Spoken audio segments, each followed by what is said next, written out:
You're standing outside right now, in the dark, at minus 50 degrees. No jacket, no fire, no phone to call for help. You have exactly one job. Don't die before morning. That was Tuesday for your ancestors, for thousands of years straight. Here's what almost nobody tells you about the Ice Age. It wasn't a rough patch. It wasn't a bit chilly for a while. It was a 100,000-year-long test with only one passing grade: survive or don't exist. And the people who passed weren't the strongest. They weren't the bravest. They were the ones who figured out something the rest of us have never had to learn: how to squeeze life out of a world that was actively trying to kill them every single night. So let's actually go there. Not the textbook version, the real one. Picture the land first, because it wasn't Earth as you know it. Ice sheets thick enough to bury a mountain range crept across entire continent. Where forests should have been, there was just flat, frozen grassland stretching for thousands of miles. Scientists call it the mammoth steppe. No trees to block the wind, no hills to hide behind, just open, howling space, and you, tiny and warm-blooded, standing in the middle of it. Now add the cold, real cold. The kind where your eyelashes freeze shut. The kind where minus 40 degrees isn't a record, it's a Tuesday. At that temperature, skin can start freezing in minutes. The air itself can hurt your lungs on the way in. And winter didn't last a season, it lasted most of the year. Summer was a rumor that showed up for 6 weeks and then left again. Into that world walked small groups of humans. No supermarkets,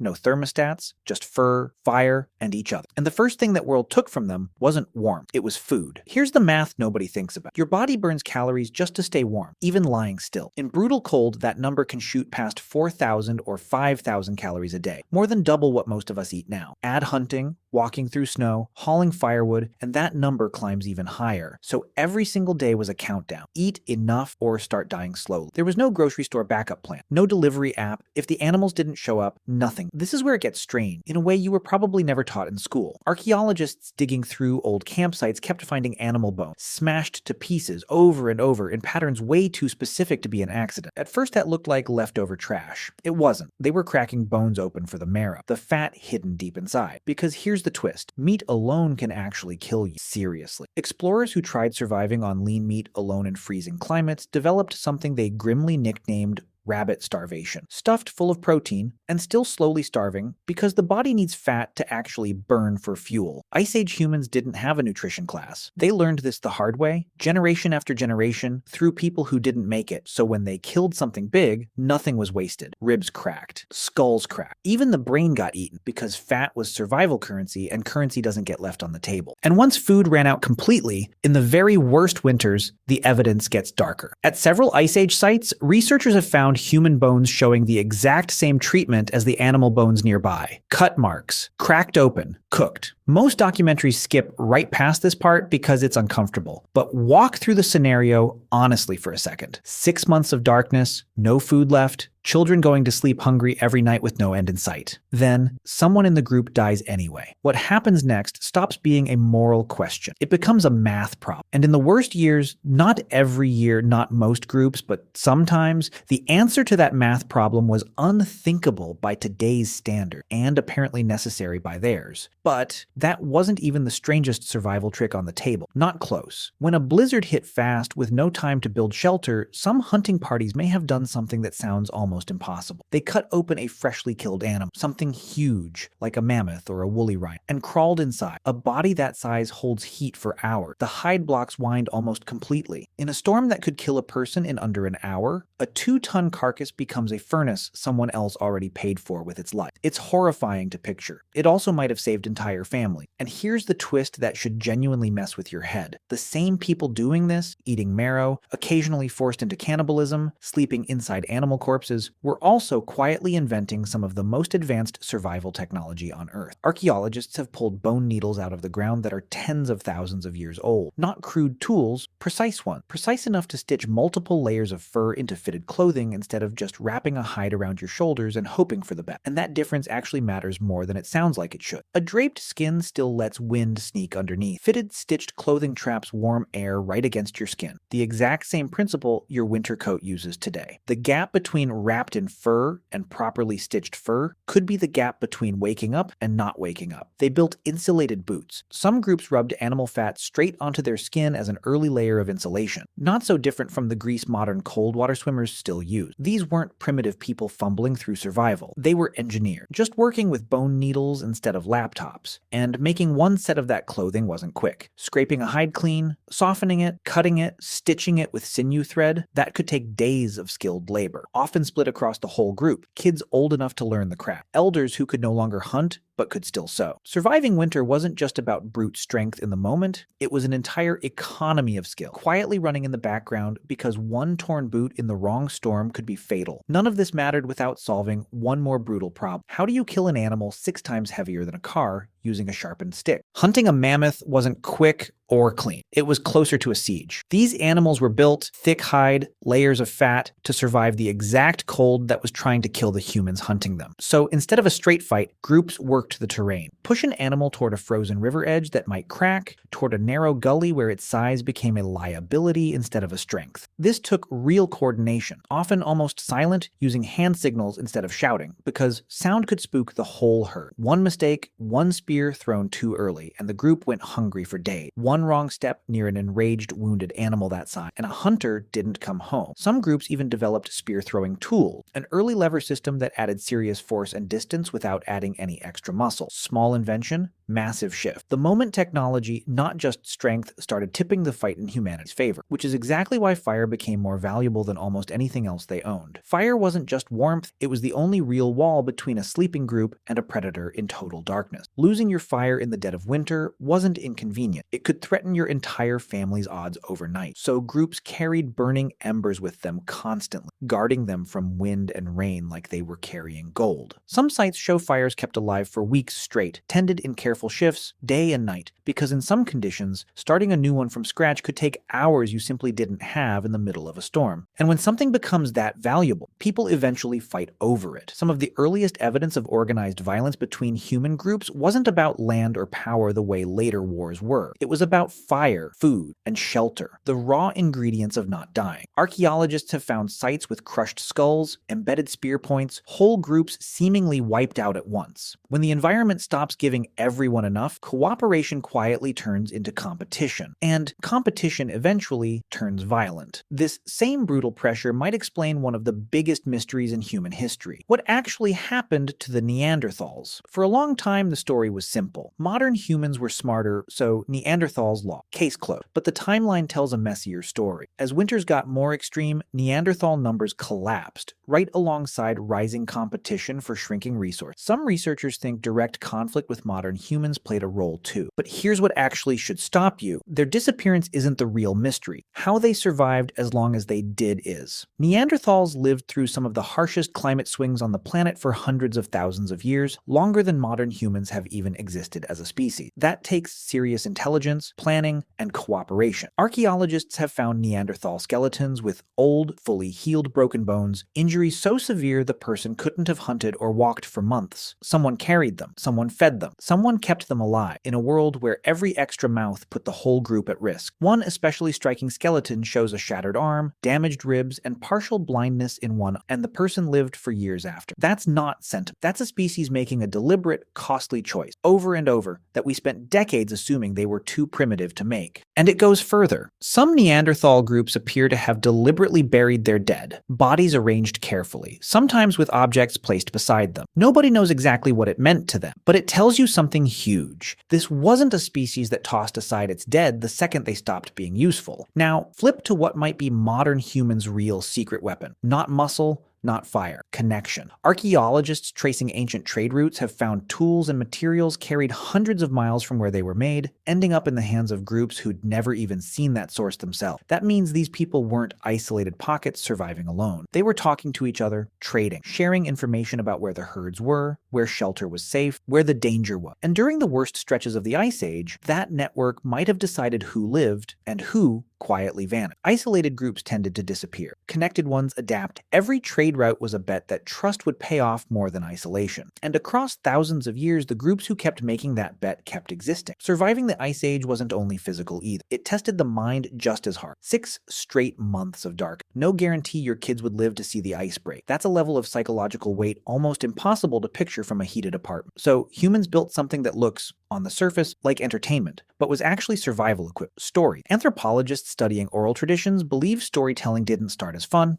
It started as a database. Stories warned kids which lakes looked frozen solid, but weren't. Stories tracked which direction the herds moved, season after season. Stories taught which predator sound meant run, and which one meant you were already too late. Wrapped in a monster or a flood, that information could survive in a 5-year-old's memory for life, in a way a flat instruction never could. Fear wrapped in narrative sticks. Plain facts don't, which means storytelling might be one of the most underrated turning points in our entire history. Not the birth of culture for culture's sake, but a direct extension of the same instinct that made people crack open bones for marrow. And somehow, in the middle of all that starving and freezing and fighting to stay alive, some of them still crawled deep into pitch-black caves by the light of a single flickering lamp to paint. Mammoths, lions, horses, animals they depended on and feared in equal measure. Nobody fully agrees on why. Maybe teaching, maybe ritual, maybe marking a child's passage into adulthood. Whatever it was, it means these people had enough left over, even while hungry, even while afraid, to make something with 0 calorie value at all. That should tell you something about what was actually going on inside their head. There's a part of this story that almost never gets told, and it's the hardest. Childbirth in that world carried risk that's almost unthinkable now. No pain relief beyond whatever the group had learned by trial and error, no antibiotics if things went wrong. In the harshest stretches, historical evidence from similarly brutal environments, places like the high Arctic before modern medicine, shows something almost too painful to say plainly. When there simply wasn't enough food for everyone, some groups made the unbearable choice to let a newborn go, so that older children, already years invested in food and teaching, had a better shot at living. That's not cruelty. That's the same brutal math as the marrow bones, applied to the most painful category of loss a person can face. It wasn't universal, it wasn't casual, it was agonizing, rare, and almost certainly grieved exactly the way you or I would grieve it. Elders faced their own version of that math. Someone who couldn't walk fast enough during migration became, in cold terms, a risk to everyone else's survival. And yet the evidence doesn't point toward abandonment as the default. In plenty of cases, elders were kept alive specifically because of what lived in their memory, where the hidden food cache was, which valley blocked the worst wind, which frozen river actually held your weight. In a world without writing, a person's memory was a physical,